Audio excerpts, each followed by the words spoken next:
How's it going, film review fans? Welcome back to another review here on the Off The Cuff Film Reviews YouTube channel. Today we are looking at Jordan Peele's directorial debut film, Get Out, released in 2017, another horror.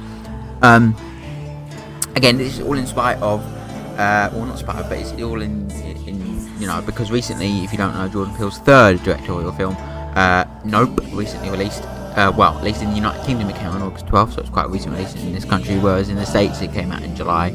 So it's not too recent, but for us in the United Kingdom, it's fairly recent release, and it's one that I have seen already. I'm seeing it again this evening, actually, on the Sunday, 21st of August, 2022. So yeah, so in spite of that, I thought I tried to watch both Get Out and Us before I saw Nope, but I only managed to watch Get Out because I bought Get Out on Blu-ray. I tried to find a not so legal way to watch Us, but I couldn't in time. So before going to see Nope, Get Out was the first Jordan Peele movie I saw, and then Nope, I haven't seen Us yet.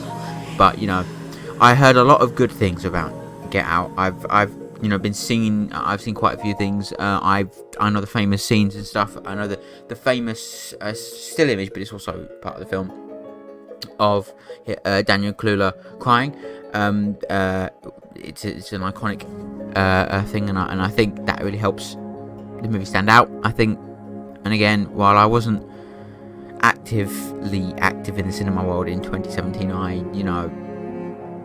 I have known this movie has existed for a while, and it's one I've wanted to visit, and now I managed to. I've watched it, I think it's twice now, and I think it is one of my favourite horrors, but even then, it's not really a horror because it's much like most of Jordan Peele's work. It's very much social commentary, but in a very well-produced way and very effective way, I think. I think Daniel Kaluuya gives an incredible performance in this movie and does a flawless American accent as someone who is British. The way he manages to basically not slip out of that accent pretty much at all throughout the whole movie is incredible. He's an incredible talent who has really been getting so much attention recently, and I'm so happy because he's such an incredible talent. He was really good in Nope, as people say he was wasted, but I think they're not missing the point that being able to play such a flat character in such a flat way is truly tremendous, and he managed to pull that whole thing off in such a tremendous way as well, that it only goes to serve the film's genuine awesomeness, to be honest with you. But Get Out is just so... It's got horror, but it's also got comedy in the form of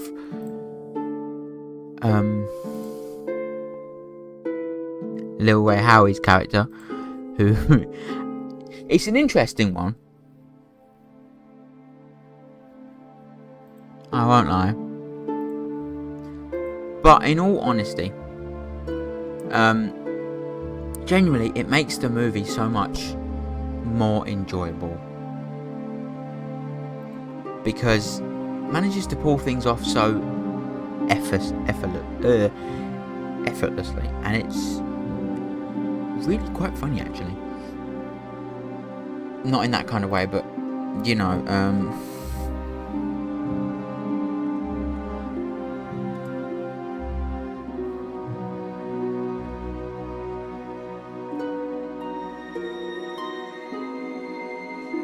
yeah, it feels very much like an effective movie, personally, and it just has such great... Michael Abels' score, again, first time he scored a feature film, I believe, so interesting way to see it, and he's genuinely one of the best composers, I think, because his work is so integral and very different on a wide spectrum of sounds and soundscapes that it really fits the movie's tone perfectly.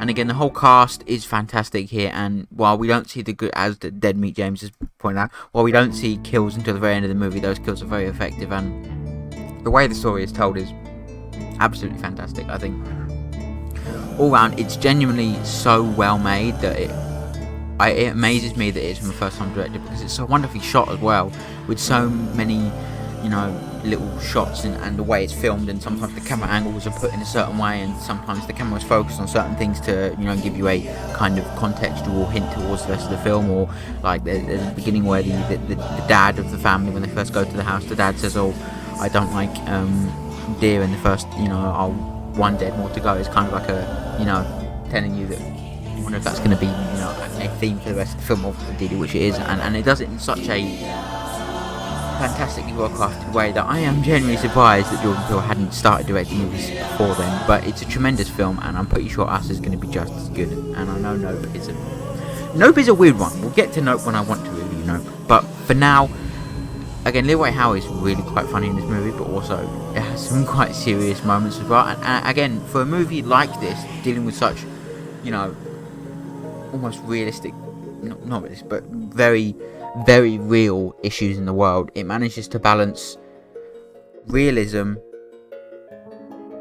social commentary, horror, and comedy somehow perfectly.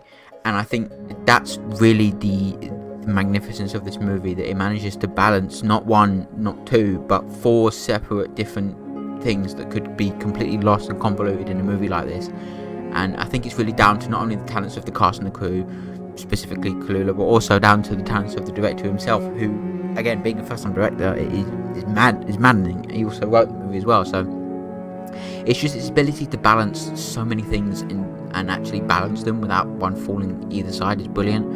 And it's even in the characterization of characters like Lil Wei Hao, his character, who is mostly comedy, but he also has some serious moments towards the end. And even when you think that the movie's going to end in such a dark way, where, I'm not going to spoilers, but a police car pulls up, and initially, a lot of people, including, Debbie James, myself, thought this is going to end in the most, horribly realistic way possible, where the black man is arrested even though he is not in the wrong, that sort of thing. But it doesn't, and that's not what happens at all. And I think that's really,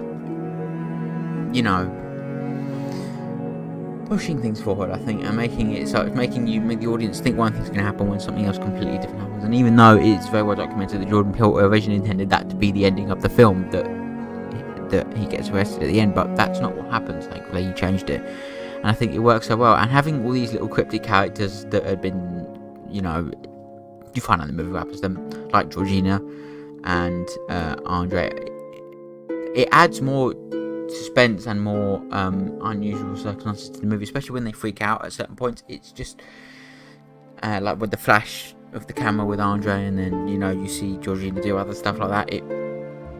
It really does build, and I think it comes off perfectly as one of literally the best horror movies I've ever seen, because it's not entirely horror, which is what's so good about it, I think, personally. Anyway, Get Out. I'm really interested in what Jordan Peele does next, because from what I've seen in the two movies of his I've seen already, Get Out and Nope, he is fast becoming one of my favourite directors in a genre that I have fast become one of my favourites in horror. And I think even it's pushing it to say Nope is a horror movie. It's not really pushing to say this is a horror movie, because it does have some horror elements in it, but I would class this as a horror, but I wouldn't class Nope as a horror. That's more of a thriller, I think, than a horror. There are some isk moments in it, but this, I can't speak for us, because I haven't seen that movie yet, but I can speak on this movie, and I can speak on not right. Again, I am not the right person to talk about much like Dead Meat James says, that we're not the right people to talk. Well, he's one. What I'm trying to say is I'm not the right person to talk about what the issues are being presented here in this movie, so that's not what I'm going to talk about. I'm going to, sure, I dropped it in, like I said, it deals with those issues, but I'm not going to go in depth with it. Again, it's not for me to talk about. I'm here to talk about it as a movie. As a movie, it does handle those issues very well. I suppose I'm going to go with that. Again, it's also just so wonderfully shot as well, and the colour palette sometimes is really gorgeous too. And I think, again, Abel's score really brings the movie, really completes the movie, I think. Genuinely am excited to see what Peele does next, and reviews for Us and Nope coming very soon, so go check out Nope if you haven't already at the cinema. It's an interesting one. Don't listen to Logan Paul, because he is factually wrong. Thanks so much for watching. A wonderful day. Don't forget to click our subscribe button. We've obviously got the two albums coming soon, you see here, but before then we've got my first original piece, not based on a theme park attraction, Blue Sky, coming out in 4 days time, so do please save that and stuff. Have a good day. And my next reviews will be out on Tuesday and Wednesday, so again, it will be 2 reviews soon on. And I'll try and change the outro, but we'll see. have a good day, guys. Bye bye for now. And yeah, go subscribe, listen to music and stuff like that. Yeah, bye bye for now.